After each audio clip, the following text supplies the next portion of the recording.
Magandang araw sa ating lahat mga kaibigan, mga kapatid. Ang video kong ito ay isang paalaala lamang para hindi tayo maligaw sa mga klase-klaseng religious organization, sa mga klase-klaseng nagpakilalang pastor ng Diyos o propeta ng Diyos sa ating kapanahunan. Pero bago ang lahat mga kaibigan, babasahin muna natin ang mga salita ng Diyos na nakasulat sa Biblia.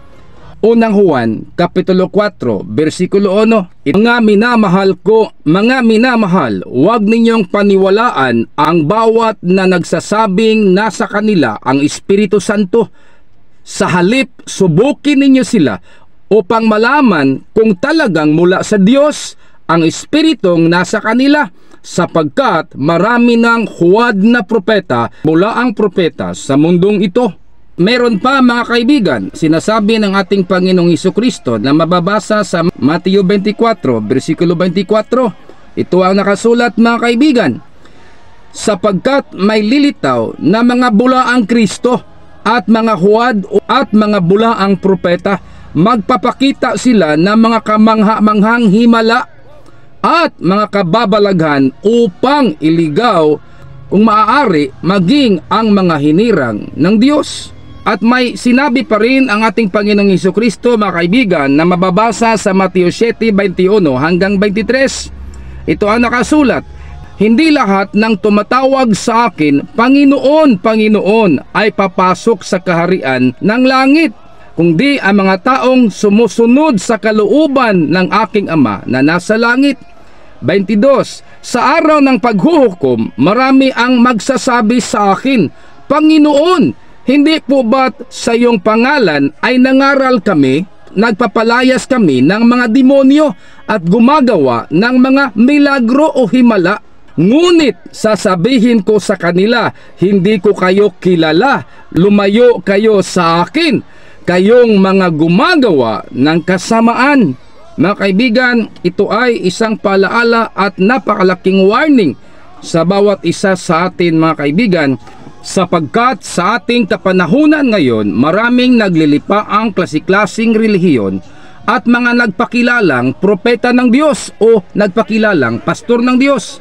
May utos ba ang ating Panginoong Hesukristo? Kailangan ang tao ay matumba sa pamamagitan ng pagtulak sa tuwing tatanggap sa gospel o ebanghelyo ng ating Panginoon. Walang utos ang ating Panginoong Hesukristo na ang tatanggap sa ebanghelyo ng ating Panginoon ay kailangan matumba sa pamamagitan ng pagtulak sa kamay. At wala rin tayong mababasa sa Biblia na ang Diyos ay nag-uutos sa kaniyang mga apostol na dapat itumba ang isang tao sa sahig sa pamamagitan ng pagtulak para makatanggap ng kagalingan sa katawan. Wala rin tayong mababasa na ang Diyos nagsasabi na ang natumba sa pamamagitan ng pagtulak sa kamay ay nakatanggap sa banal na Espiritu Santo. Ito po ay isang maling aral mga kaibigan na galing sa Amerika, na galing sa Europa, na sinusunod ng ilang mga Filipino na umaangkin na mga propeta o mga pastor ng Diyos. Wala rin tayong mababasa sa Biblia mga kaibigan na nag-uutos ang ating Panginoong Hesukristo na itataas ang mga pangalan ng kaniyang mga apostol. Wala tayong mababasa na mayroong tinatawag na Apostol Pablo Ministry. At wala rin tayong mababasa na Apostol Pedro Ministry. Wala rin tayong mababasa na Apostol John Ministry. Ang sinasabi ng ating Panginoong Hesukristo na nakasulat sa Biblia, ito mga kaibigan. At kung ako'y maitataas na, ilalapit ko sa aking sarili ang lahat ng mga tao. Sa makatuwid mga kaibigan, wala tayong ibang itataas, hindi relihiyon, hindi pangalan ng propeta, hindi pangalan ng pastor, hindi pangalan ng ministry o relihiyon, kundi ang Panginoong Hesukristo lamang. Mag-ingat po tayo mga kaibigan sa ating panahon ngayon, sapagkat maraming nagpakilalang mga propeta o pastor ng Diyos, pero ang kanilang ginagawa ay salungat sa salita ni Kristo o sa salita ng Diyos na nakasulat sa Biblia.